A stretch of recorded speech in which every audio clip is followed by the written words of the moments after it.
We are pulling in and visiting 8-Ball. So today I want to essentially assess the damage with you guys. Oh man, you guys see what I see? Yeah, the frame is bent. That's not good.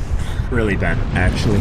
Oh my goodness, what a harmonious sound. Ladies and gentlemen, welcome back to the channel, welcome back to the vlog, and welcome to, honestly, an absolutely beautiful day here in Lancaster, Pennsylvania. The views of fall, the feels of fall and flannel season just bring a massive smile to my face, as well as the harmonious sounds that the 6.7 liter produces as we picked it up this way. Not to put a plug right in the beginning of the video, but we're actually already filmed out through the end of the giveaway. Now, we still have plenty of time, but not really. Time goes quick. This giveaway does end November 13th. And as you guys are seeing this video, it happens to be the last day of launch week, which is the max multiplier 20 times entries. If you guys want to enter for a chance to take that thing home, head to Enthusiast, explore the site, explore how to get entered, and I might be seeing you at the end of November. Now, yes, we are down here at 1275 Loop Road, Lancaster, Pennsylvania, which is Accelerate and the new business building for me, which I haven't revealed yet. There's actually a sign that's right on the other side of that 20-foot tall wall, but I'm not revealing it yet because we're just about to wrap up the website. It's turning out so sick, and I don't truly want to bring it to the light of the world until it's ready and turnkey. The new building's location is so sick. It's right on Loop Road, which happens to be directly off of Manheim Pike. For those of you that are from the area, Route 283 and Route 30 are literally right over there. Home Depot is right up here. They say with a quote, retail or quote, brick and mortar business, location, location, location, and I feel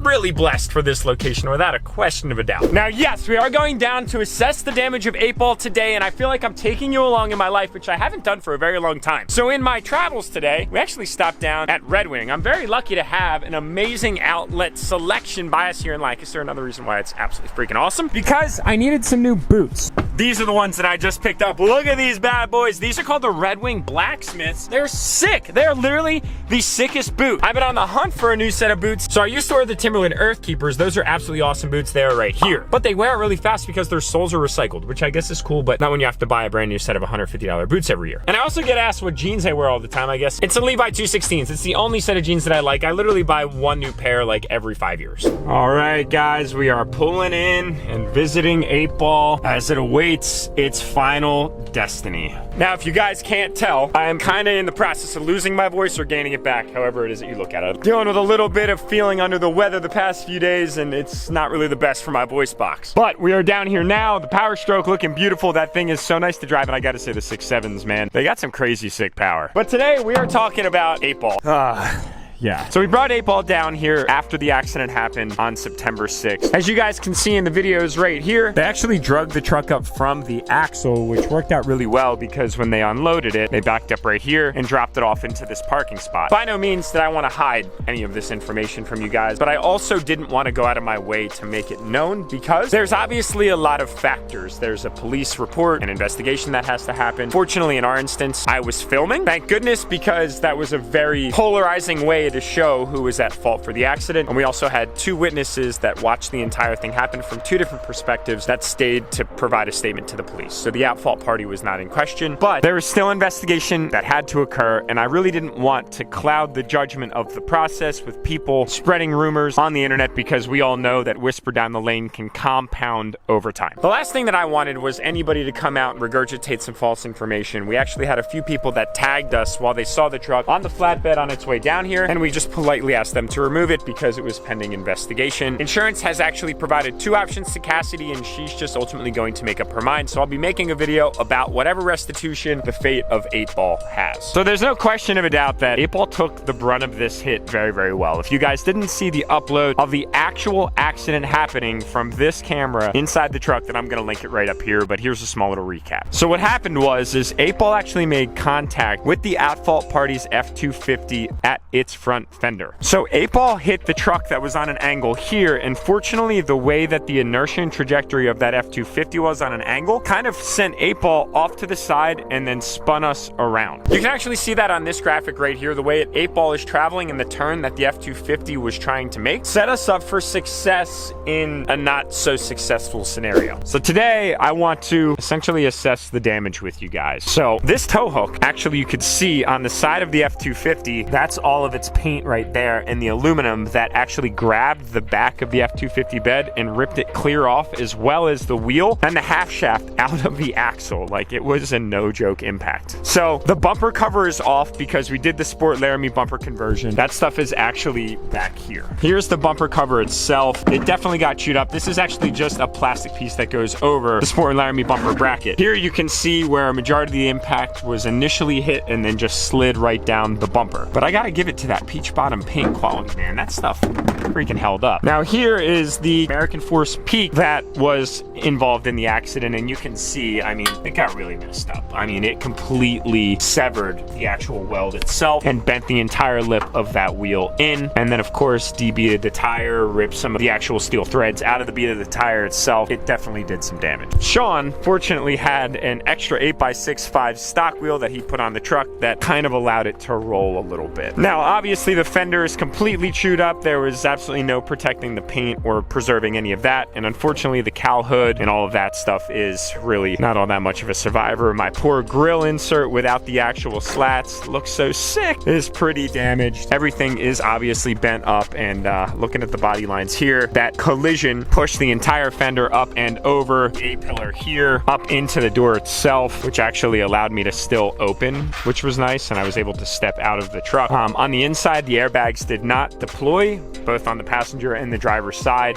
The only thing that actually came off was the kick panel right there, but we actually put that back up in place. Everything on the inside of the truck actually looks pretty much unscathed, as well as the good old SRT seats. Now obviously the full cover came off of these Boots Auto Part mirrors, and a little bit of damage here to the actual light itself. The mirror that needs repainted, among other things. And then of course the lens and the glass came off as impact because we hit really hard. Now originally when this collision happened, the hood was stuck pretty far down. You can see that it split open like a tin can because it actually pressed these welds apart all the way across. So we did kind of have to pry it up, but that needed done anyway so the estimator could come in and see that this isn't your typical 5.9 liter 2005 Cummins. There's one of the brackets for the intercooler.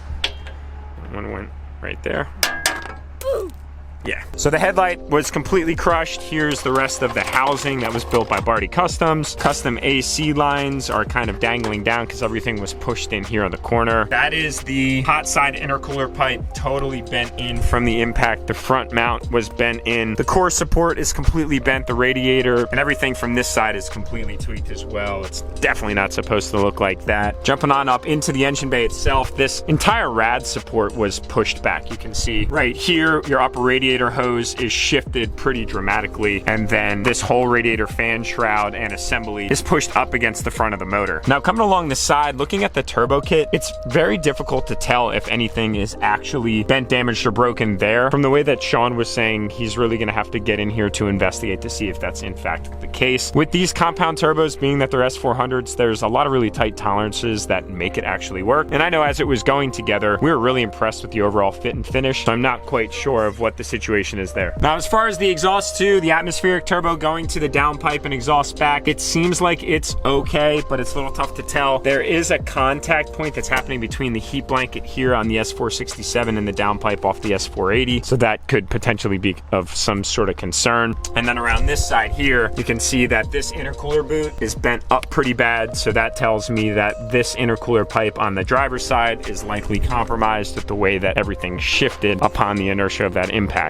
This headlight is fortunately okay. You can see how much the bumper was offset from that hit, and that raises a lot of concern, especially as you start to work your way down. You see that the body line right here is quite a gap. I mean, that's probably to the tune of 1/2 of an inch. And then as you come down even further, I want you guys to pay close attention to the gap right here. So I'm going to use the Denali key as a reference here compared to the other side, which I actually can't even fit in. So it's a pretty dramatic gap. And that tells me that there's structural damage to the truck. That cab mount is definitely tweaked. Looks like the rubber grommet isn't sitting as flat as it once was. The flight fab upper radius arm is pushed up against the frame.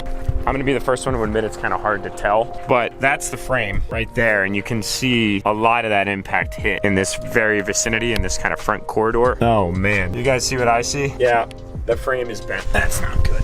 really bent, actually. And the whole cross member is actually pushed up against the oil pan, smashed up and in. So the impact actually hit the frame in and then buckled it out. It does look like the whole axle was shifted as well to that side, which makes sense. Pushed everything that way. All right, guys, so we actually have the magician with us, Sean. I gotta say, seriously, a project like this, in the event that it gets repaired, wouldn't be possible without an auto body like this. A crazy enthusiast guy just like this. I don't even know if you guys know how the process works. Basically, an appraiser comes out from the at-fault party's insurance company, and they look to the expert, which is Sean, and they say, hey, what's the extent of damage here? What we did is we compiled all the invoices from April over the last 3 years. I provided those to Sean, and Sean said, look, you can't think in your square little box of this as a 2005 Ram, but it's not though. Here's all the additional valuable components that have been added to this thing over time that make it not just an 05 Ram. Provided that documentation and then walked the appraiser through essentially all of the damage. Now, I was just telling everybody, I found that spot, and then I said, Sean, help me out with this. You've probably been through it with a fine-tooth comb. When the right rail took the hit, I mean, as we spoke about, you had that steering brace. The BD steering brace that ties together the frame rails. So, like, if that wasn't on there, they would have been independent of themselves, and the right rail would have probably went more. So you're saying this whole front end might have been out? Yeah, it probably would have been over here. No way. Oh, yeah. But that brace literally just, like, tied the two together. So it sucked this rail over, too, and if you look down, I mean, look at how that is, like, literally just at a caddy, just shooting right out there. Rather than the frame rail looking like this, it's kind of bent like that. So guys, that BD steering brace actually ties from this frame rail to this frame rail, and then it also ties in the redhead steering box and the beefed up pitman arm that we put on this thing to do four-wheel drive launches, etc. So that brace is a thick piece of steel that was essentially an additional frame rail, right, to strengthen everything up. So that actually tweaked this side of the frame as well, and you can kind of see it on that motor mount. That hump right there, that's not supposed to be there. That hump right there, guys. Yeah. And look, it's all over the steering shaft. That all needs replaced. So you're telling me that this truck needs a new frame? Oh yeah, absolutely. Yeah. Yikes. This fender, you're telling me that this pushed in and bounced back? Yeah. Holy crap. And during the accident, this made contact with this and then sprung back. So is there a chance that these could be bent? That's always a possibility, and that's just the stuff you don't know till you start putting it back together. Okay, so I was right in saying that earlier, because I'm like, you know, like the downpipes touching the heat blanket, I don't remember if that's how it was or not, because the setup's been in here for a little while. Damn near touching there as well. Yeah, it's touching right there too. And look how this wheel's sitting too, it's leaned in. It's canted, yeah. So there might be even more frame damage down the line. It's just impossible to see right now. Which is why a new frame is gonna take care of it all. But the inertia of this hit and how it just traveled through the whole truck is what blows my mind. Everybody always says, oh, the older ones were safer. In the older ones, they beefed everything up front, and then when they took a hit, they took a hit differently. Whereas the new vehicles, they put crumple zones throughout the vehicle, so it, like you said, the inertia goes through the vehicle and, you know, travels through the back, which in theory keeps the passenger compartment safer. Sure. And that's what they want. You know? Yeah, and the craziest part of all of this is I stepped away and like my neck was sore for a few days. Oh, I bet. So I think that about wraps it up, guys. I don't want to even say if there's any more damage that needs to be seen. I think there's plenty of it. You can only see so much from the outside looking in. I mean, you can't really go much deeper until you actually start to peel the layers off. It's pretty surreal, guys. So what do you think about the damage? And what do you think, what direction do you think that Cassie is going to go? Do you think she's going to fight for the truck, resurrect it? Spooky season, Halloween's right around the corner. Or is it easier to just take the payout? And I guess only time will tell. Ultimately, we're going to support her in whatever decision she makes. So that beeth the current status of 8-Ball. So that being said, guys, I'm gonna cruise back up to the shop with the panorama roof open and my massage seats on. If you guys want a chance to sit in my seat right now, legitimately, this one right here, grab your entries. That's all it takes. It's one to win. Subscribe down below if you haven't already, and tap that thumbs up button on your way up. Thanks for watching. We'll see you all in the next upload. What happened to 8-Ball? What happened to 8-Ball? What did it get? It had boo-boo. It was a boo-boo. Yeah.